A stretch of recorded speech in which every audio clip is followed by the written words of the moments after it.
Hey, tonight we're diving into a thrilling journey back to the Viking Age, a time of fearless explorers, skilled craftsmen, and legendary warriors who sailed the seas in search of riches, land, and glory. Before we begin, grab a cozy blanket, dim the lights, and maybe light a candle to create that perfect atmosphere for our time-traveling adventure. This story works best when you're completely relaxed, so take a deep breath and prepare to be transported to a world both beautiful and harsh, where survival required strength, wit, and courage beyond anything we need in our modern lives. Congratulations, you've just woken up in the late 8th century, somewhere along the rugged coast of Norway. The year is 793 CE, and you find yourself in a world completely different from the one you're used to. The air smells of salt, smoke, and pine. The distant sound of waves crashing against rocky shores blends with the calls of seabirds circling overhead. You blink your eyes, trying to adjust to the dim light filtering through the smoke hole in the ceiling. You're lying on a hard wooden bench inside a longhouse, a dwelling that serves as both home and gathering place for an entire family, sometimes even several families. Furs and woolen blankets provide some cushioning against the rough wood, but nothing like the soft mattress you're accustomed to. The good news is that this dwelling is ingeniously designed to keep heat from the central hearth circulating throughout the space. The bad news? You're sharing it with not just people, but also with chickens pecking at the earthen floor and, during the harshest winter nights, even larger livestock. The longhouse stretches before you, its wooden walls bowed like the hull of a ship. Wooden posts support the thatched roof, and between them hang shields, spears, and everyday tools. You notice that everything here serves a purpose.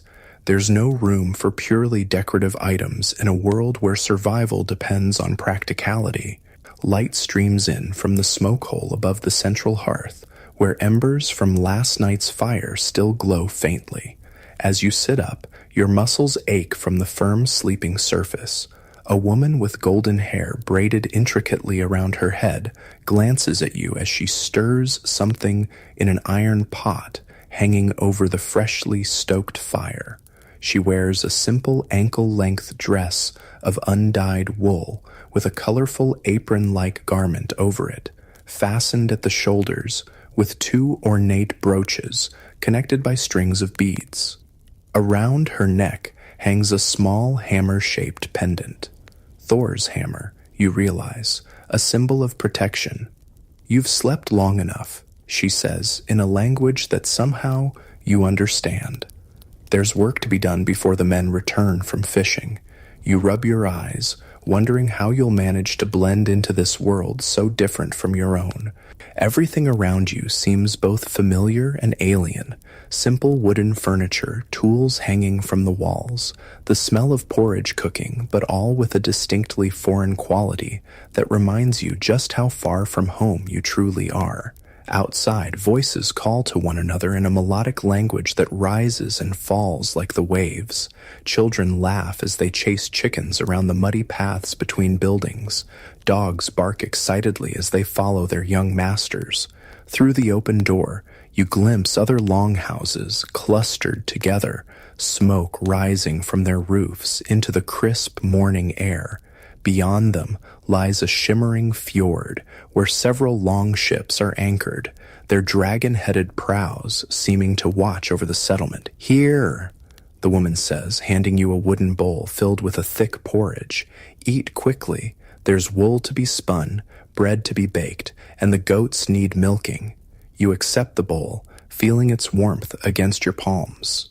The porridge is bland but filling, made of barley and oats with a swirl of honey.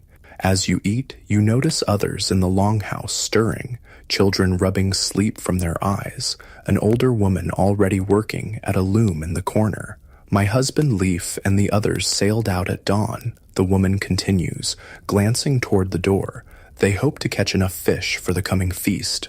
The Jarl has called all free men to his hall in 3 days' time to discuss the summer raids." The summer raids. The words send a chill down your spine despite the warmth of the fire. You've woken up at the very beginning of what history will call the Viking Age. Somewhere across the sea, the monastery at Lindisfarne stands unaware that this will be the year when Viking longships arrive on their shores, marking the beginning of an era of exploration, trade, and yes, violence that will change the face of Europe forever. The woman, you learn her name is Astrid, sets you to work with a spindle, showing you how to draw the wool into thread. Your fingers fumble with the unfamiliar tool, and she clicks her tongue impatiently. Have you never spun before? Even a child knows how to do this, she says, taking the spindle and demonstrating with practiced motions. What kind of household did you come from that you don't know such basic skills?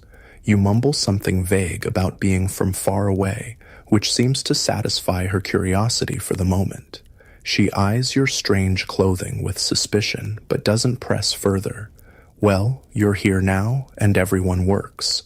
That's the way of things, she says firmly. We survive together or not at all. That statement sums up life in this era better than anything else. In the Viking Age, survival depends on community, on each person contributing their skills to the welfare of all. There are no grocery stores, no hospitals, no safety nets beyond what the community provides for itself.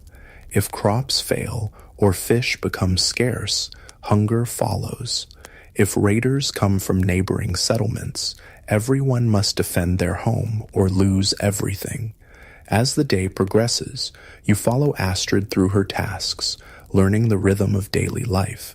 The good news is that, contrary to what you might have expected, personal cleanliness is highly valued among these people. The Vikings are actually quite fastidious compared to many of their contemporaries in Europe. On a weekly basis, usually on Saturday, which they call lagar dagur, or washing day, everyone bathes, a practice that would be considered excessive in many parts of medieval Europe. The bad news is that nearly every aspect of daily life involves intense physical labor. Merely preparing a meal requires grinding grain by hand with stone querns, fetching water from the well, maintaining the fire, and cooking in heavy iron pots. Making cloth starts with shearing sheep, then spinning wool into thread, weaving it on a loom, and finally sewing it into garments, all by hand and often in dim light. Even the simplest medicines must be prepared from herbs gathered in the wild and processed according to knowledge passed down through generations. By midday, your back aches and your hands are raw from unaccustomed work. Astrid notices your discomfort, but only smiles slightly. You'll grow stronger, she says, not unkindly. Everyone does, or they don't survive the winter. Winter. The word carries new weight in this world without central heating, without electric lights to push back the darkness of long northern nights, without modern transportation to bring food from warmer regions. Winter here is not just a season. It's a test of preparation, endurance, and community cohesion. As afternoon approaches, a horn sounds from the shore. Astrid straightens, listening. They're returning, she says, setting aside her weaving and moving quickly to the door. Come, let's see what they've brought. You follow her out into the settlement, where people are emerging from their homes and workshops, all heading toward the narrow wooden dock where several boats are pulling in. These aren't the massive longships you might have expected. Those fearsome dragon-prowed vessels are used for longer journeys and raids.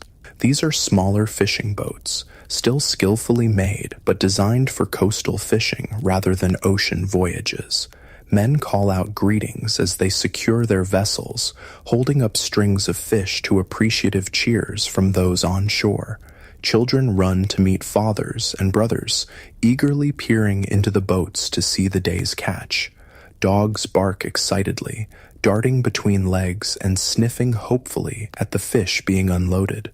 Leaf, a tall man with a reddish beard streaked with gray, raises a hand in greeting when he spots Astrid.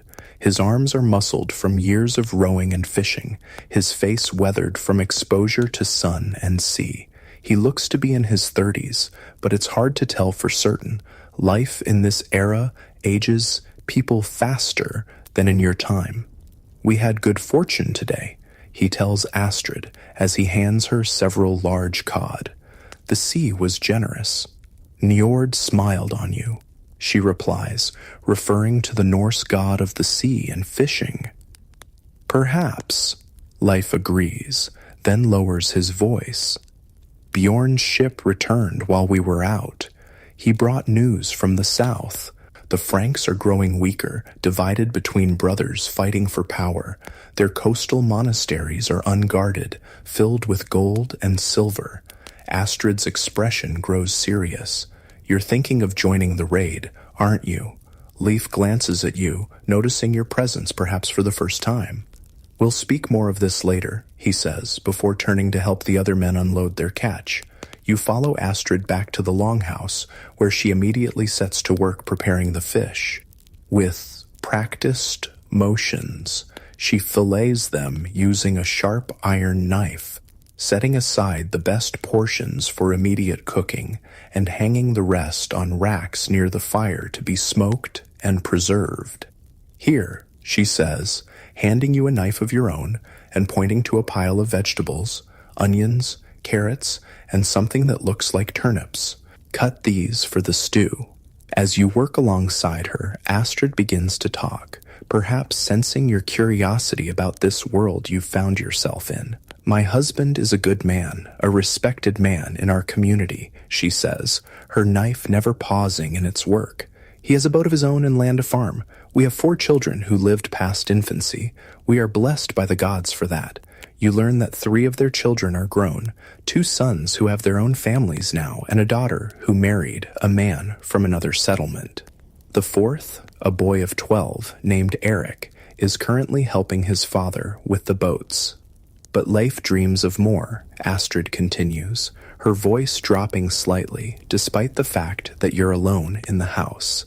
He hears the stories from those who have sailed to distant lands, who have brought back silver and thralls.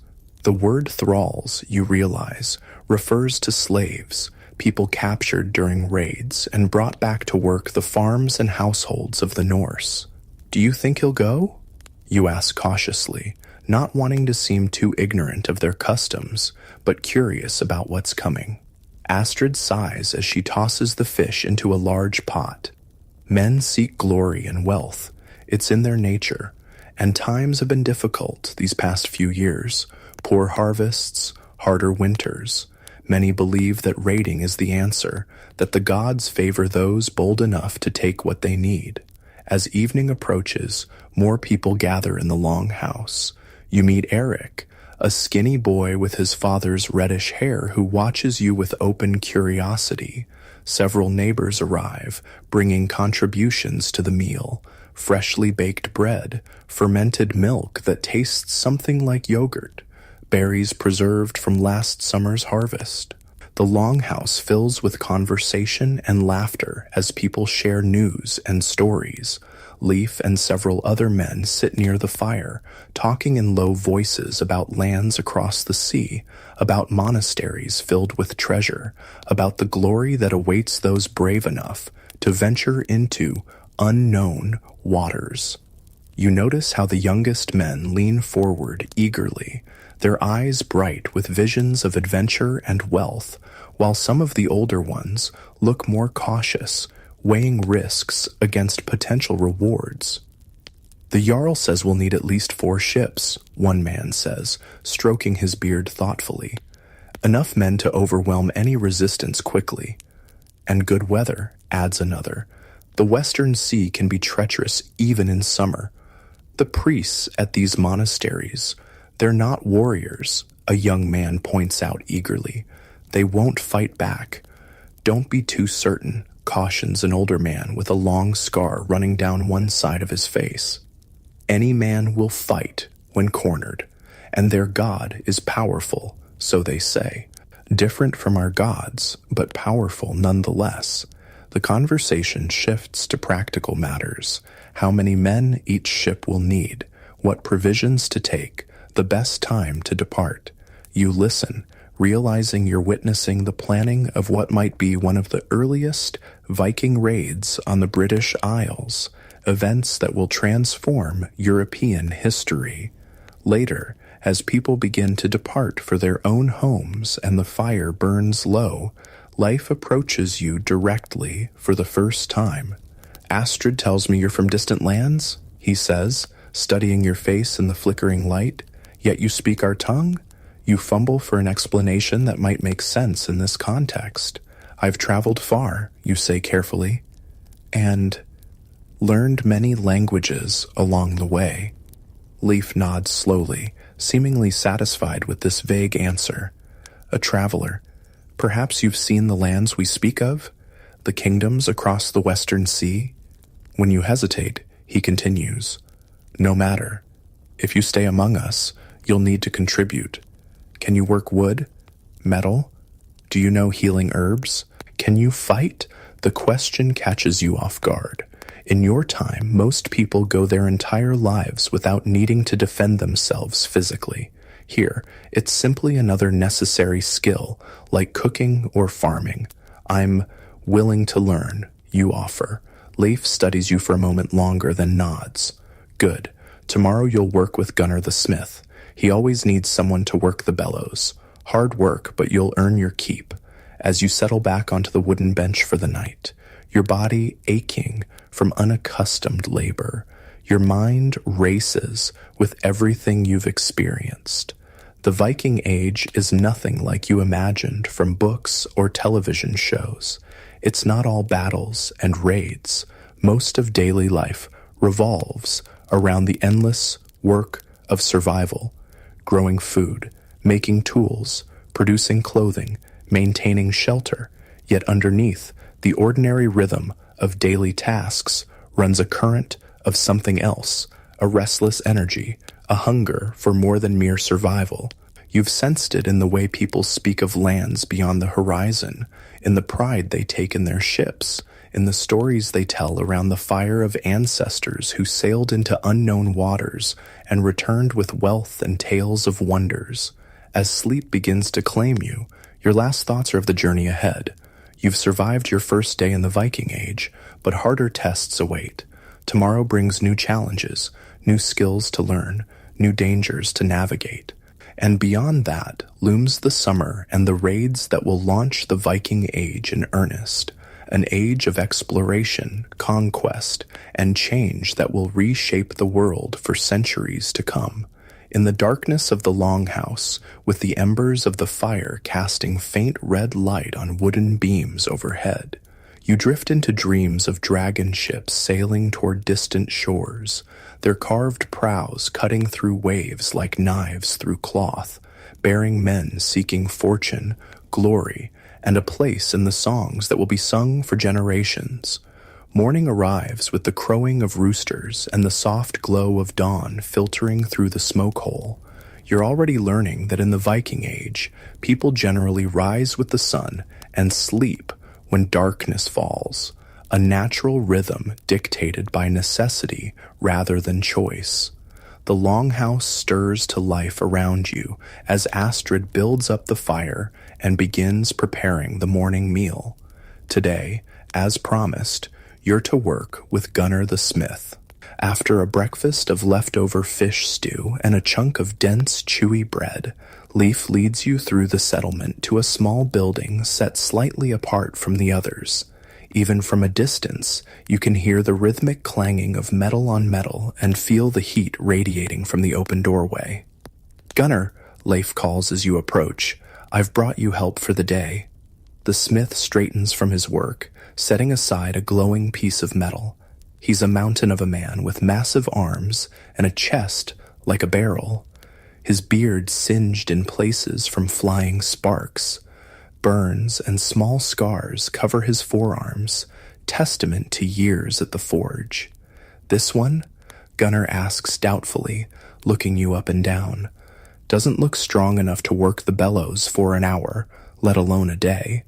Everyone starts somewhere. Leaf replies with a shrug. And we need those axe heads finished before the ships depart.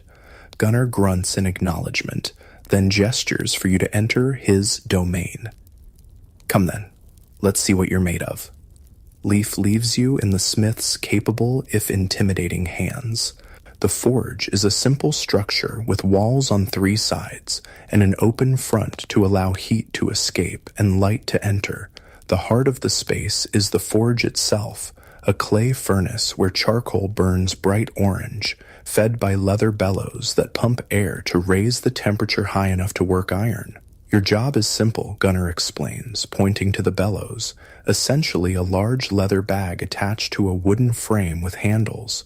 When I say pump, you pump. Steady rhythm, not too fast, not too slow. The fire needs to stay hot, but too much air can ruin the metal. Understand? You nod, and he positions you at the bellows while he returns to the piece he was working on, what appears to be an axe head, glowing red hot from the forge. He places it on his anvil and begins hammering with practiced strokes, each blow shaping the metal with precision born of years of experience. Pump, he commands, and you begin working the bellows, pulling and pushing the handles to force air into the forge. It's harder than it looks.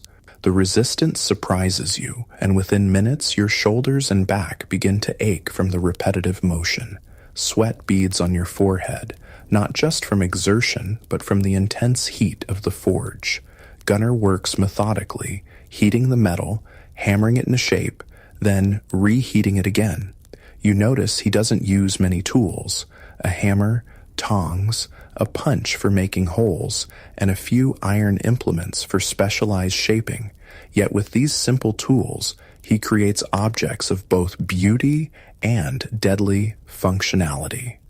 Strong weapons mean survival, Gunnar says, noticing your interest as he plunges the red-hot axe head into a barrel of water, sending up a cloud of hissing steam. A poor blade breaks when you need it most. A good one saves your life. Throughout the morning, you learn that smithing is considered a magical art, as much as a practical one. Gunnar murmurs words over certain pieces, prayers or charms to the gods, especially to Thor, the thunder god associated with strength, and to Odin, the All-Father who sacrificed himself to gain wisdom and knowledge of the runes. The metal remembers every hammer blow, Gunnar tells you as he examines the edge of a newly forged knife blade. It remembers the fire, the water, the words spoken over it. All these things give it strength and purpose. By midday, your arms feel like lead and your back screams with pain, but Gunnar seems impressed that you've lasted this long without complaint. He calls for a break, and you gratefully collapse onto a wooden stool while he produces a water skin and a bundle containing dried meat and bread. As you eat, Gunnar becomes more talkative, explaining how iron is smelted from ore found in bogs or mined from the earth, how it's mixed with carbon to create steel of varying hardness, how different weapons require different properties in the metal. For an axe, he explains, you want the edge hard to hold sharpness, but the body more flexible to absorb shock. A sword needs to flex without breaking, while still holding its edge through many strikes. He shows you various weapons and tools in different stages of completion: spears with socket fittings for wooden shafts, shield bosses of iron to protect the hand holding the shield, knives for everyday use, and more elaborate pieces destined for the Jarl's Hall. The ships will need 20 good axes at least, Gunnar says, returning to work after the brief rest. Not for trees, for men. The casual way he speaks of weapons designed to kill sends a chill down your spine despite the heat of the forge. For Gunnar and the people of this time, violence isn't an aberration, but an expected part of life. Raids aren't seen as immoral, but as a legitimate way to acquire wealth and prestige. Different times, different values, a harsh reminder of how far from home you truly are. The afternoon passes in a blur of heat, sweat, and the rhythmic sound of hammer on metal. By the time Gunnar declares the day's work done, the sun is low in the sky and several completed axe heads hang from a rack, cooling and waiting to be fitted with wooden handles. "You did better than I expected," Gunnar admits as you prepare to leave. "Come back tomorrow. There's more to be done before the ships sail." You stumble back to Astrid and Leif's longhouse, every muscle screaming in protest. Astrid takes one look at your exhausted face and smoky clothing and nods with approval. "Gunnar worked you hard, I see," she says, handing you a wooden cup filled with something that smells strongly alcoholic. "Drink. It will help with the pain." The beverage burns going down, but leaves a pleasant warmth in its wake. Some kind of mead, you realize, fermented honey mixed with herbs. As you sip it gratefully, you notice the longhouse is unusually busy this evening. Extra lamps burn, casting flickering light on groups of women working together at various tasks. Some card wool, others spin, and a few work at looms, their fingers flying as they create intricate patterns in the fabric. "We're preparing for the men's journey," Astrid explains, seeing your questioning look. "Ships need sails, warriors need clothing, everyone contributes." You join the women, helping where you can with simple tasks that don't require skills you haven't yet acquired. As you work, you listen to their conversation, which flows from practical matters to gossip to old tales told to pass the time. "They say the monastery at Lindisfarne has a roof that shines like gold in the sun," one woman comments as she cards wool. "And books bound in jewels," adds another. "Their god must be very rich." "Their god has only one eye, like Odin," an older woman says with authority. "But they say he died and came back to life.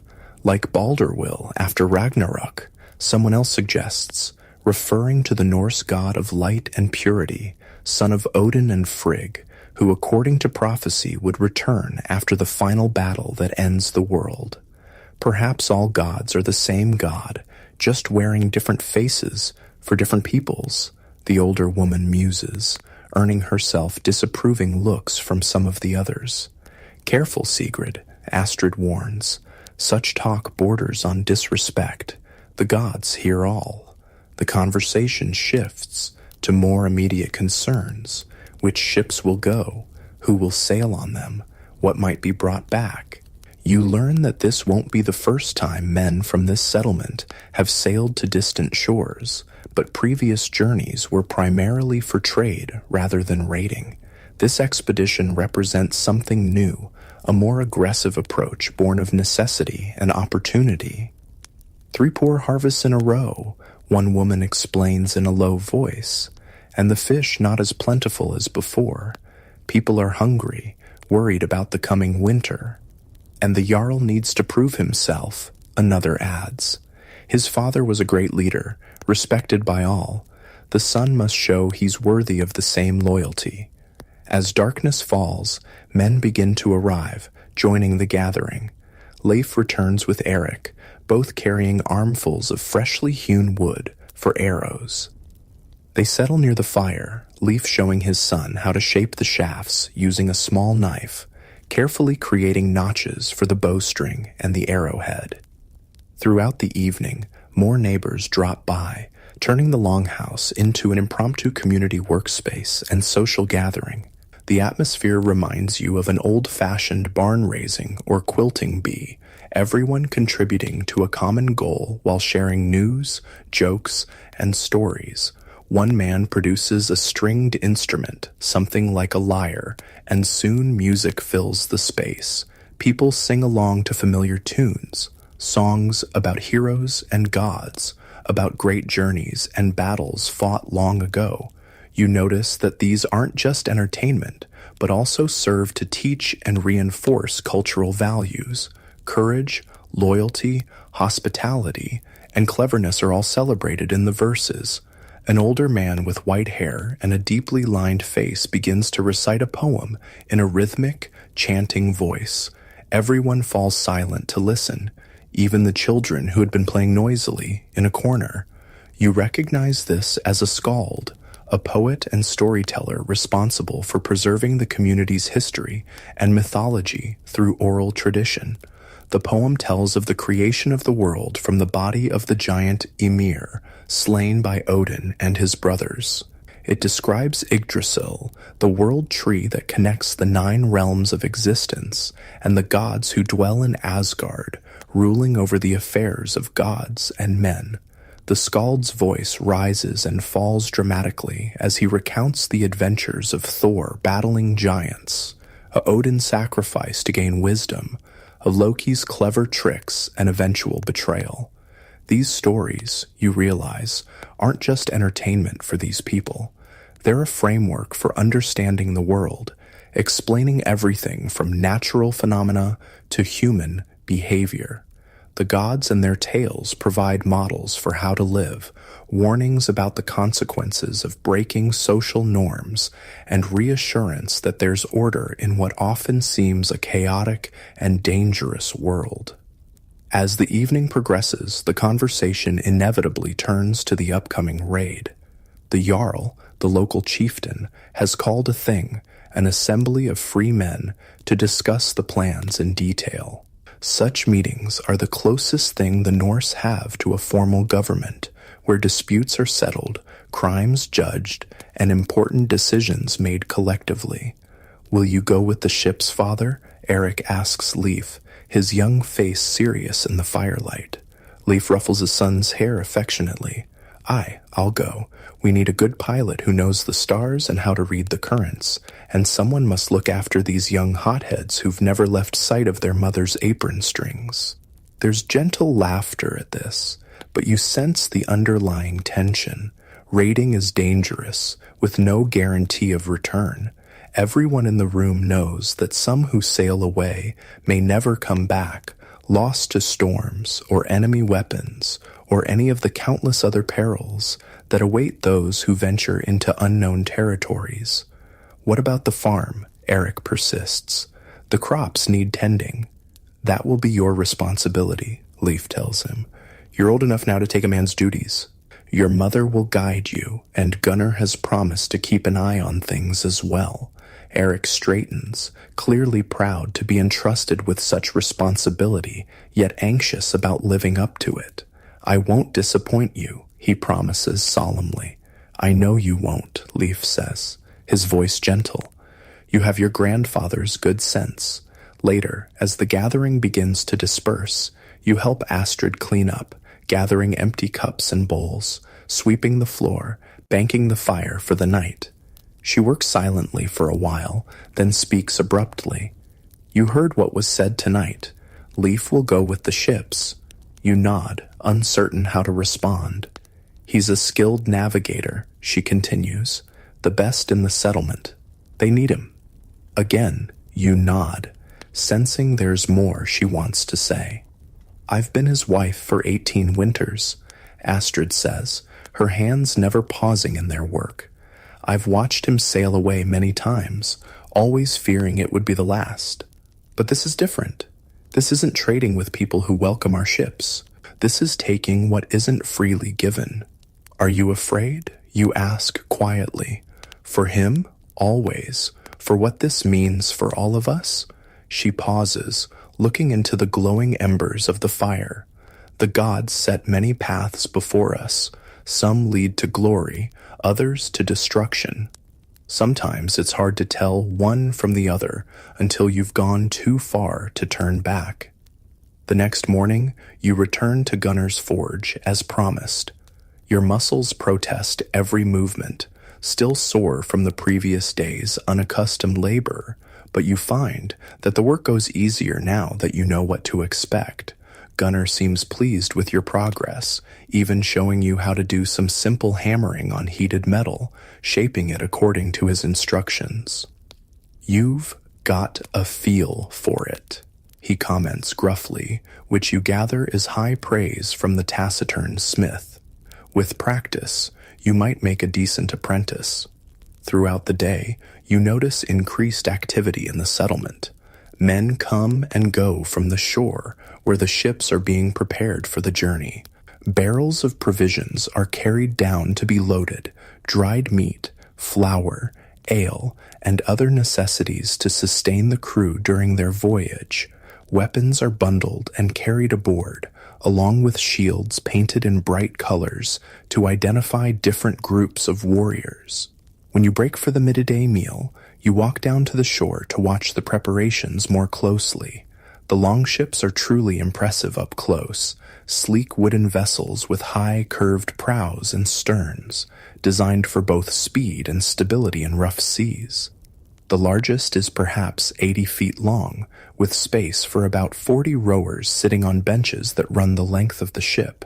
A single mast stands ready to carry a square sail when the wind is favorable. Men swarm over the vessels, checking every detail with meticulous care. Their lives will depend on these ships. A leak, a broken steering oar, a torn sail could mean disaster in the middle of the open sea. You notice that each ship has its own distinct personality, with carved decorations on the prow and unique patterns painted on the sail. "Beautiful, aren't they?" a voice says beside you.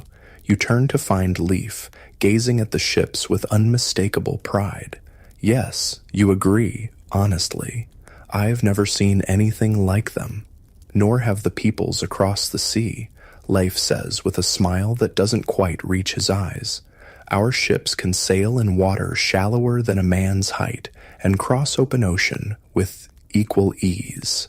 No other people have vessels like these." "Is that why you're going? Because you can?" you ask, wondering what motivates these people to undertake such risky journeys.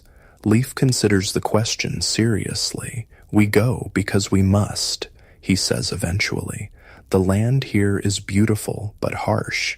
It doesn't always give us enough to sustain everyone, and a man needs more than just survival. He needs purpose, a chance to prove his worth, to make a name that will be remembered in the sagas." He gestures toward the largest ship. "The Jarl has named her Sea Wolf. She'll lead our little fleet. 4 ships with 30 warriors each, enough to overwhelm any resistance quickly, not so many that we can't make a swift retreat if needed." "When do you sail?" you ask. 3 days from now, if Thor grants us favorable weather." Leif replies, "The Jarl makes a sacrifice tonight, seeking the gods' blessing for our journey." That evening, after finishing your work with Gunnar, you join most of the settlement's population as they gather in an open area near the Jarl's hall. A large fire burns in a stone-lined pit, illuminating the faces of the crowd gathered in a circle around it. At one end of the clearing stands a wooden post carved with what you recognize as images of the gods: Odin with his spear and missing eye, Thor with his hammer, Freyr with symbols of fertility and prosperity. The Jarl himself presides over the ceremony, a tall man of middle years, wearing a fine wool tunic embroidered at the neck and wrists, a cloak of bearskin fastened with silver brooches at his shoulders. His beard is elaborately braided, and he wears arm rings of twisted gold, symbols of his wealth and status. Beside him stands a woman in a long blue dress with a cloak of white feathers, a vulva or seeress, who communicates with the gods through trance and ritual. Her eyes seem to look beyond the physical world as she sways slightly, chanting words too low to hear from where you stand. The ceremony begins with the Jarl raising his hands toward the fire, calling upon the gods to witness and bless the gathering. He speaks of the journey to come, asking for fair winds, safe passage, and success in their venture. Then he turns to the vulva, who steps forward, her face illuminated by the dancing flames. She begins a chant that starts low and rises gradually, her voice taking on a quality that makes the hair on the back of your neck stand up. Though you can understand the language the Norse speak in everyday conversation, her words seem to come from somewhere beyond normal speech, perhaps an older form of the language, or words meant only for divine ears. As her chant reaches its peak, men lead forward an ox, its horns wrapped in garlands of early summer flowers. With a swift, practiced motion, the Jarl draws a knife across the animal's throat. Blood flows into a wooden bowl held ready, and the vulva dips a bundle of fir branches into it, then walks around the gathering, sprinkling drops of blood on the assembled crowd. When she reaches you, she pauses, her eyes meeting yours with an intensity that feels like she's looking directly into your soul. She says something in that strange, archaic language, then moves on, leaving you wondering what message she might have delivered. The sacrificed ox is butchered on the spot, with certain portions burned as offerings to the gods, and the rest prepared for a communal feast. As meat roasts over the fire, horns of ale and mead are passed among the crowd. The atmosphere gradually shifts from solemn ritual to celebration, with music, dancing, and boasting of past deeds and future glories. You stay close to Astrid and her family, feeling somewhat out of place in this alien ceremony. She notices your discomfort and explains in low tones. The blot connects us to the gods, ensures their favor for the journey. Without their blessing, the ships would be at the mercy of giants and other dangers that lurk in the deep places of the world. The feast continues late into the night, with more formal rituals interspersed with merrymaking.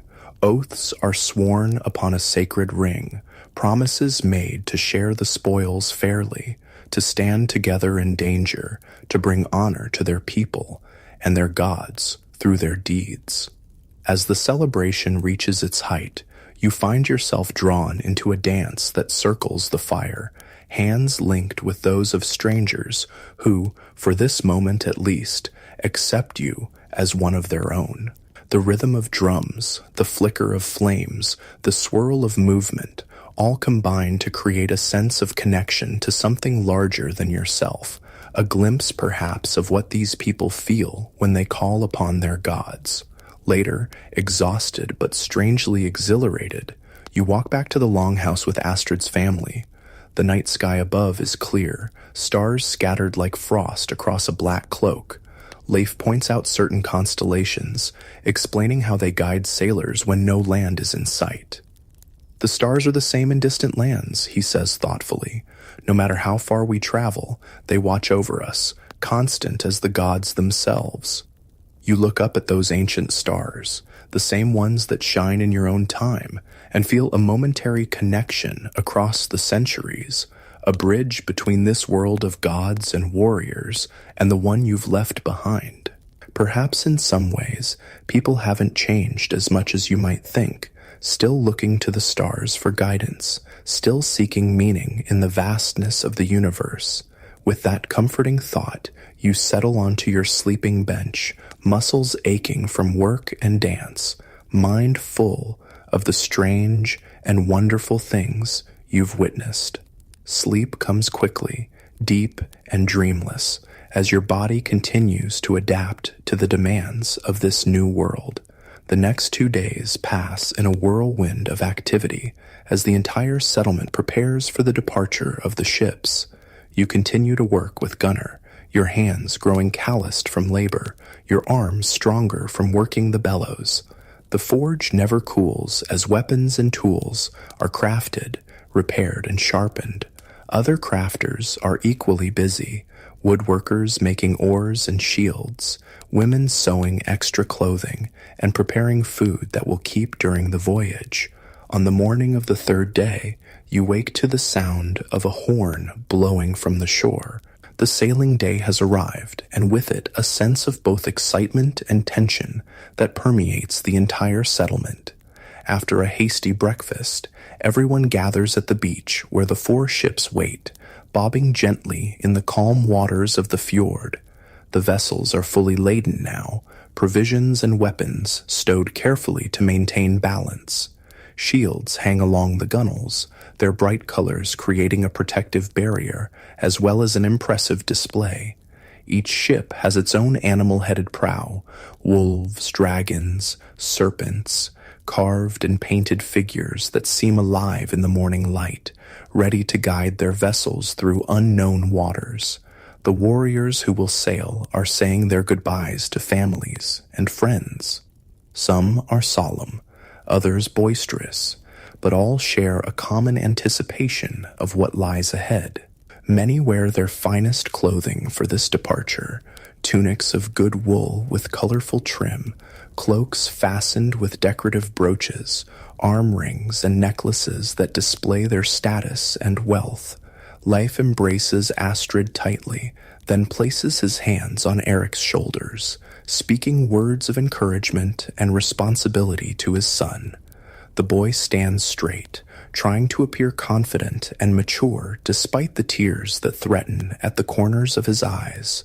"Watch over your mother," Leif instructs him. "The farm is in your hands until I return." "I will, father," Eric promises, his voice breaking slightly. "May Thor protect you." "And you," Leif replies, ruffling the boy's hair one last time before turning to board his ship. The Jarl steps forward to address the crowd before departure.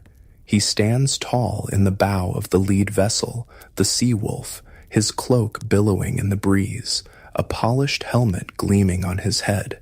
"Today we sail toward a new future," he proclaims, his voice carrying across the water. "Our ancestors have always followed the paths of the sea, trading with distant lands. Now we go further, seeking the wealth that will sustain our people through hard times. The gods have shown us this path through dreams and signs. They sail with us." A cheer rises from the assembled crowd. The Jarl continues, "To those who remain behind, tend the farms, care for the elderly and young, keep our settlement strong. Your work here is as important as ours across the sea. When we return with treasure and tales, the celebration will honor all who made it possible." Another cheer, and then the preparations for departure begin in earnest. Men take their places at the oars, 30 to each ship. Others prepare to push the vessels from the shore into deeper water. The ships have been loaded with care. Heavier items like food barrels and water casks placed low in the hull for stability. Weapons and personal belongings stowed under the rowing benches or along the center line.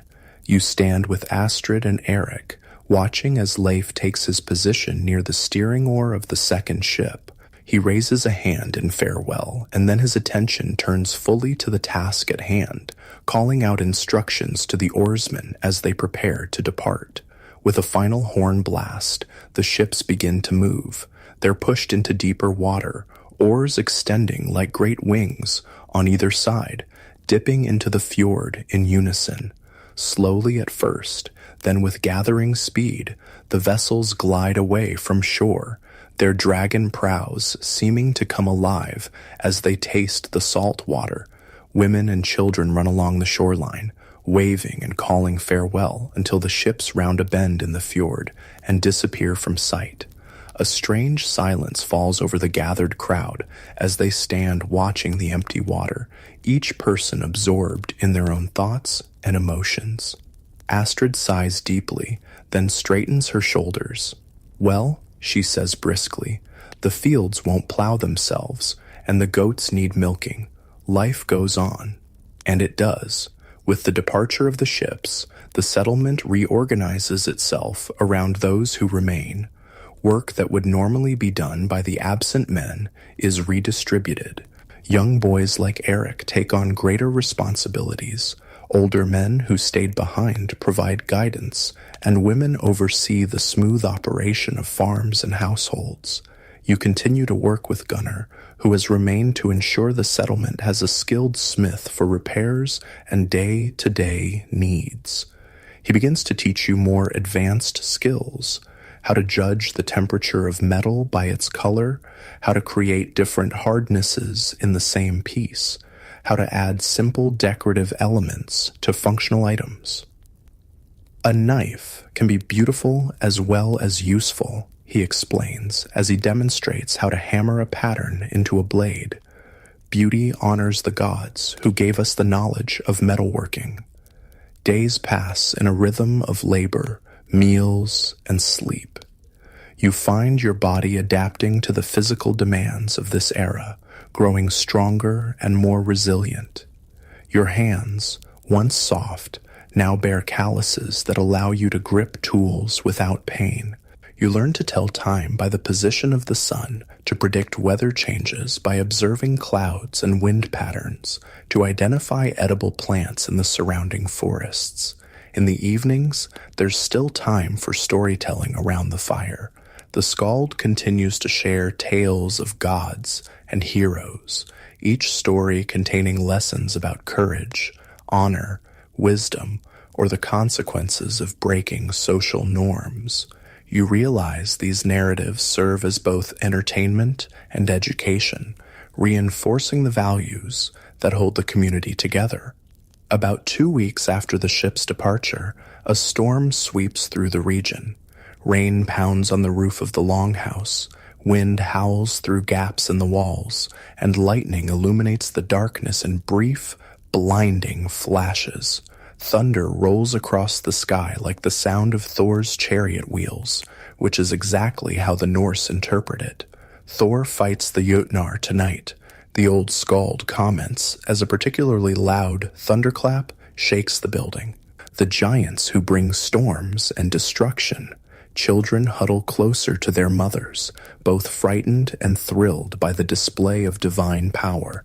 Even some adults make the sign of Thor's hammer for protection as lightning strikes nearby, the gesture a quick motion from forehead to chest, then shoulder to shoulder. During a brief lull in the storm, Eric voices what everyone is thinking. The ships, will they be safe? No one can answer with certainty. Everyone knows the dangers of the open sea during storms, how even the best-built vessels can be overwhelmed by massive waves or driven onto rocky shores. Prayers are offered silently and aloud for the safety of the absent warriors, their names mentioned specifically to draw the gods' attention to those in need of protection. Morning reveals the storm's damage, a few roof sections torn away, chicken coops overturned, fields partially flooded. The community works together to make repairs, sharing labor and materials as needed. There's no formal governance structure making these decisions. Cooperation is simply understood as necessary for survival. This is how we've always lived, Astrid explains when you ask about the organization of work. Each family looks after its own needs first, but no one prospers if the settlement as a whole suffers. We help each other because tomorrow we may need help ourselves. This practical philosophy extends to all aspects of life. When a family's cow gives birth to twin calves, the extra animal is given to a neighbor whose own cow died the previous winter. When a child falls ill, women skilled in herbal medicine drop their own work to tend to them. When game is caught during a hunt, the meat is shared according to need rather than being claimed exclusively by the hunter. It's not a perfect system. You notice tensions between certain families, old grudges that simmer below the surface, personalities that clash,